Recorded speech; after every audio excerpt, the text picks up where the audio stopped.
Hi everyone, this is Matthew from NoteFull.com. Thank you very much for coming back to our YouTube channel this week to see our video series on TOEFL speaking and TOEFL writing.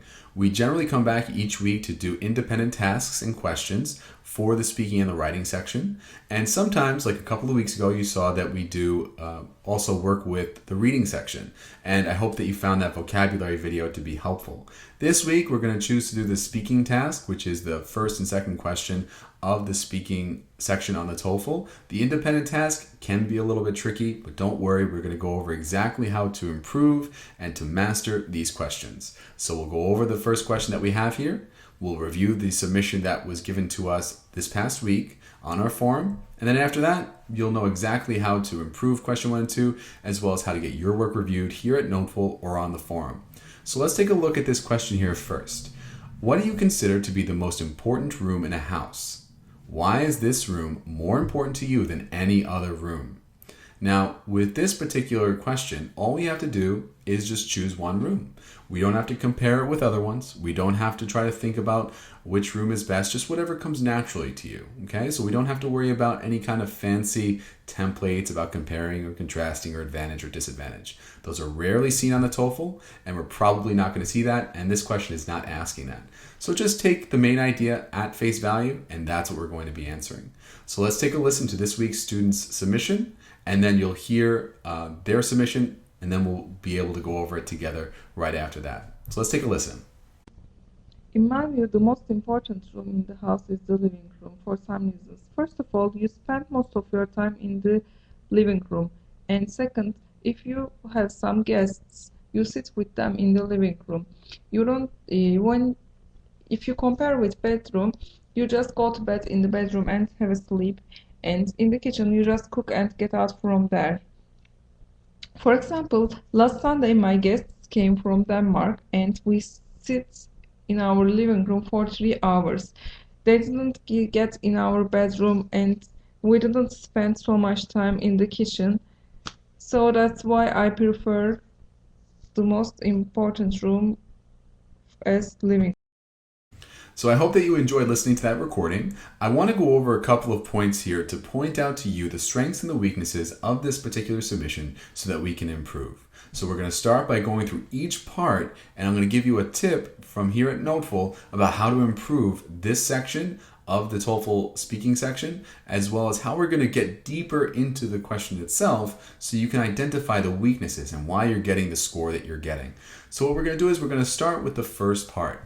In my view, the most important room in the house is the living room for some reasons. Okay, so she didn't say 2 reasons, she said some reasons. Not a big deal. Change the template. The way it is, it's fine. It'll take you a couple seconds to say it. So it's a very strong start. Keep it simple, keep it to the point, keep it in less than 6 seconds so we can move on to both examples very quickly and efficiently. The next point that you see here is that she mentions the 2 reasons, right? So we have, first of all, you spend most of your time in the living room. And then the second reason is quite long. So what we want to do is try to not list these reasons here. You want to make sure that we're going to say reason 1, then the example, reason 2, then the example. Organization is key because if we're going to make connections within the example itself, how do we know what you're referencing? If we have to go back to think about the first reason and we have to identify what is the connection there, it's going to be harder to make it, so it might lower your score.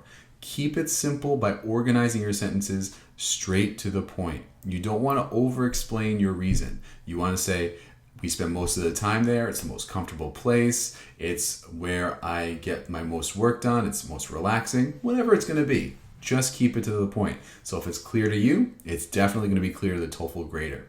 Now when we get to the body of the actual response, we see that it becomes a little bit more vague.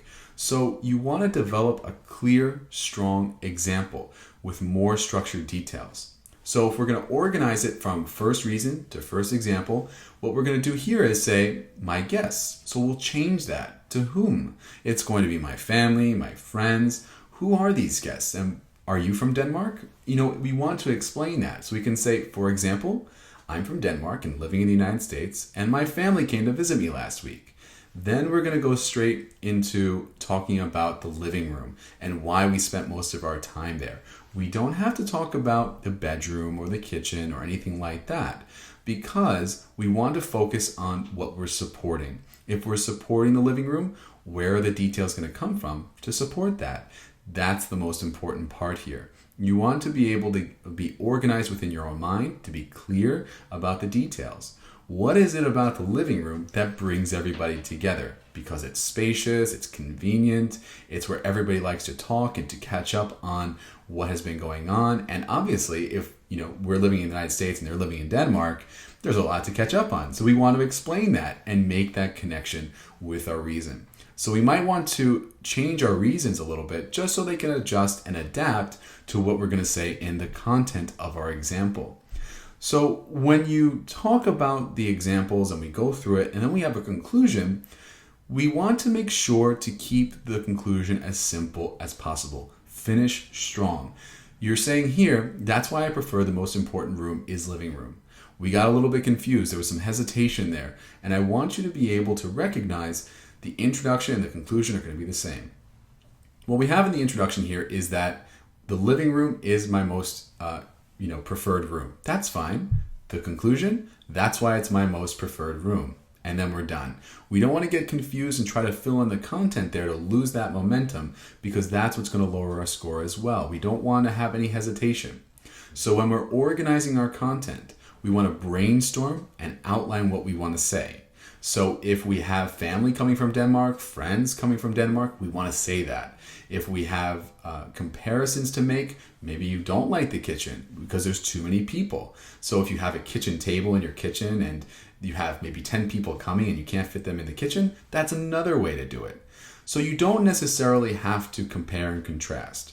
But if you wanted to, you can explain why it's best to be in the living room and support that with the details that you're thinking of, because you're able to feel relaxed and comfortable.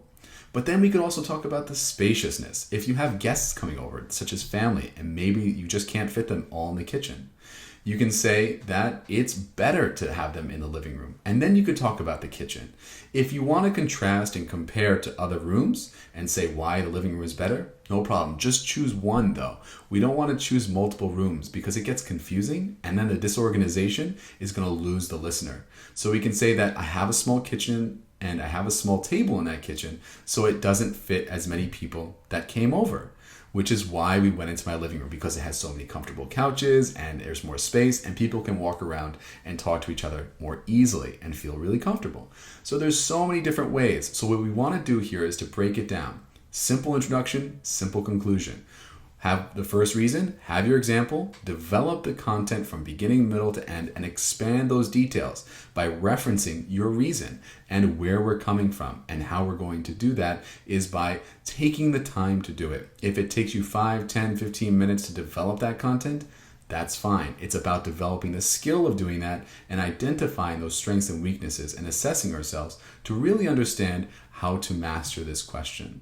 So I hope this helped. I hope to help the student as well as you out there who are studying for your upcoming tests. Make sure that you keep it simple, keep it direct with the necessary details, and you'll be sure to succeed on the TOEFL speaking section and get a 4 out of 4. So let's wrap up and we'll do a further analysis of the scoring and how we're going to see what we can do to improve as homework.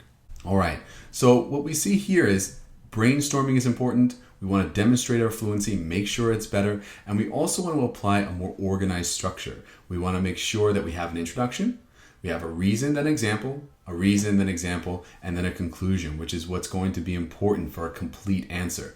The conclusion is there just so we can fill in the extra time, the extra couple of seconds, but it's not necessary if you feel like you don't have enough time. Don't worry about it. Just keep the connection with the reason within the example. So if your reason is about spaciousness, keep it connected. Say, we had more room and we were able to walk around the room to talk to each other. That connects, right? This particular question, though, would get a 2.5 to 3 out of 4. To boost it up, all we have to do is make those minor adjustments in terms of developing clearer content and structure. And that's what I want you to focus on. Have those brainstorming sessions and don't worry about messing up or really feeling like you can't do it. You can do it. It just takes practice. I promise you, the first 5 or 10 examples might not be that great. The 11th one will be the one that makes you feel better, feels natural, and it'll just come out. I promise that after a little while, you're going to get the hang of it and you're going to succeed. It happens to all of our students that have succeeded thus far.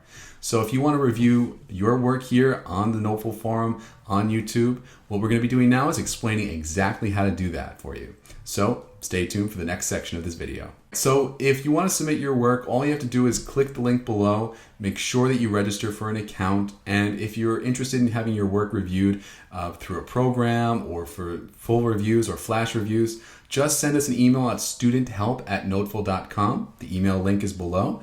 If you're interested in having your questions answered, if you have any doubts about anything, if you're confused about anything that I said in this video, post below your comments there, or you could also email us at studenthelp@notefull.com. Myself, Lauren, or Joseph will be happy to help you with that. So I hope that you learned something today. If you have any questions, we're here to help. Good luck with your studies, and we really hope to hear from you soon.